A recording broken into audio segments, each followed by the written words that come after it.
Assalamualaikum warahmatullahi wabarakatuh, sahabat semuanya. Saya Muhammad Hanifuddin dari Fakultas PDM IPB akan menampilkan video berisi praktikum difusi dan osmosis dengan kentang dan teh celup.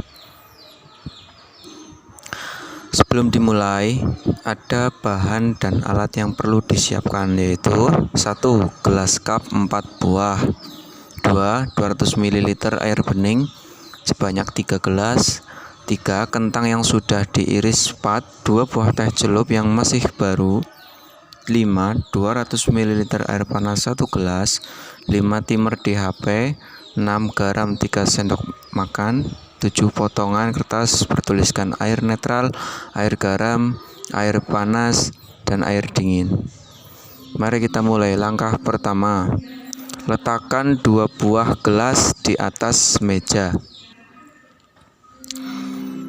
Setelah itu letakkan 2 kentang yang sudah dipotong. Ukur kentang sepanjang 7 cm, 7,0 cm. Ya, kita ukur.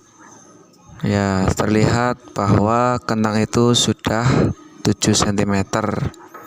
Kentang yang satunya juga sudah 7 cm.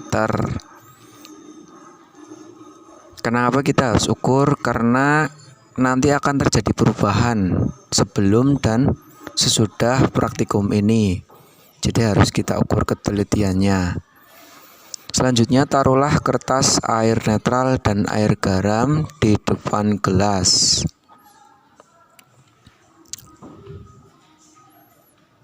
Setelah ditaruh, tinggal memasukkan air. Jadi kita masukkan air ke air netral 200 ml, sedangkan ke air garam 200 ml juga. Ya, kita tuang.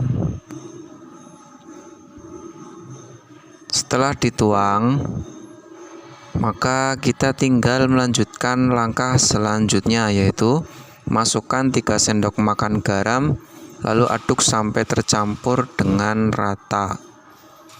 Ya, 1, 2, dan 3. Kita aduk sampai tidak ada, kalau bahasanya itu endapan, ya, tidak ada endapan sama sekali. Ya, bisa dilihat gelasnya itu sudah tercampur dengan rata. Setelah itu kita tinggal memasukkan kentang ke dalam gelas yang sudah diisi air tadi. Ya, dimasukkan, dan satunya lagi juga dimasukkan. Langkah selanjutnya adalah menyalakan timer selama 30 menit. Ya, 30 menit dihitung mundur. Setelah 30 menit direndam, keluarkanlah kentang dari air netral, lalu diketok-ketokkan supaya tidak cebrik. Ukurlah panjang kentang. Ya. Setelah diukur, ternyata panjang kentang di gelas air netral bertambah 0,1 cm. Bertambah sebesar 0,1 cm. Langkah selanjutnya, keluarkanlah kentang dari air garam yang telah direndam selama 30 menit dengan memakai timer. Lalu ukurlah kentang. Kentang tersebut apakah ada perbedaan sebelum dan sesudah direndam? Dan ternyata ukuran kentang berkurang sepanjang 0,3 cm.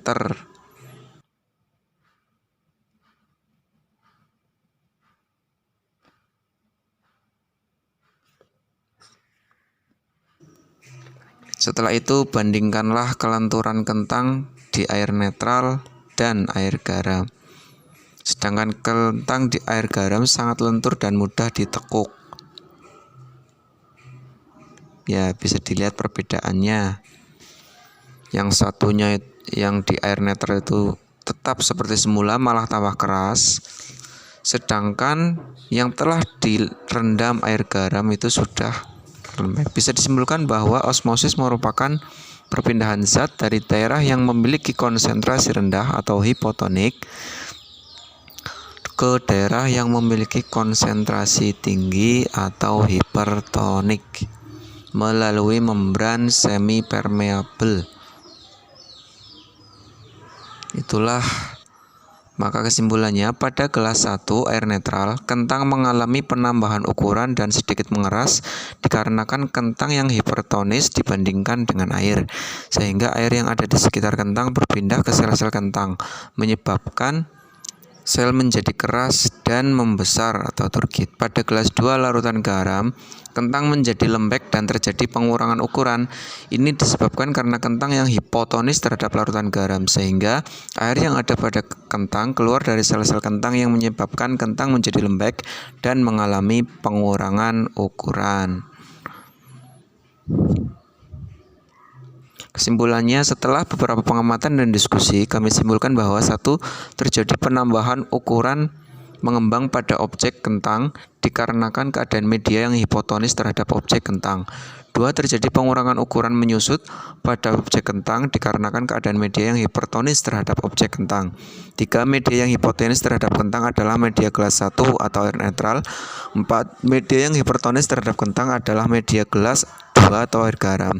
5. Konsentrasi zat terlarut mempengaruhi massa jenis larutan dan intensitas osmosis.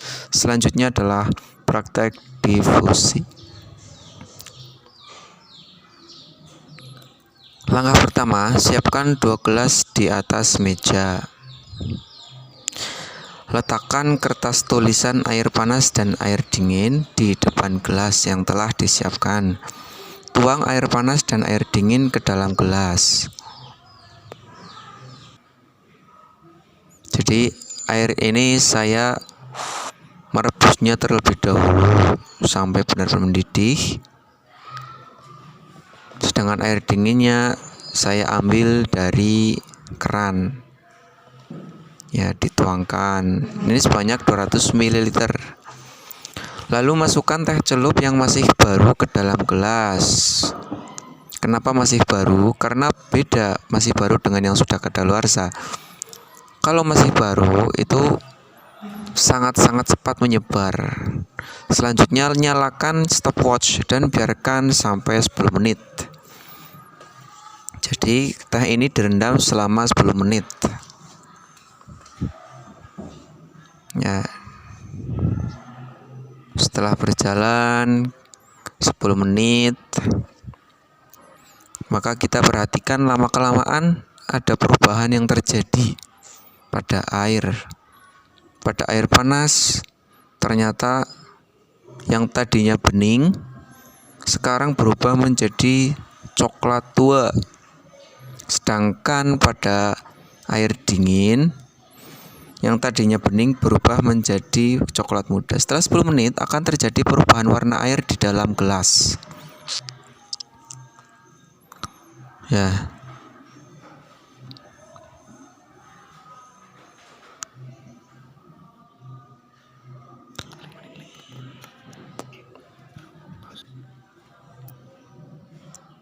Air di gelas air panas berubah ke coklat tuaan. Ya, bisa dilihat perbedaannya. Air di gelas air panas berubah ke coklat tuaan. Sedangkan air di gelas air dingin berubah menjadi coklat muda. Kesimpulan dari praktek tersebut ialah difusi merupakan pergerakan atau perpindahan partikel atau molekul suatu zat, padat, cair atau gas dari tempat yang berkonsentrasi tinggi ke tempat yang berkonsentrasi rendah, baik melewati membran ataupun tidak. Teh celup yang dicelupkan ke dalam air panas maupun air dingin akan langsung menyebar dengan merata ke seluruh bagian. Ini disebabkan teh celup berkonsentrasi tinggi akan berpindah ke konsentrasi rendah, yaitu air. Daftar pustaka. Sekian dari kami menyadari bahwa masih banyak kekurangan di sana sini yang terdapat di dalam praktikum maupun dalam edit video. Oleh karena itu, saya dan kami meminta maaf dan siap menerima masukan dari teman-teman semuanya. Semoga bermanfaat. Wassalamualaikum warahmatullahi wabarakatuh.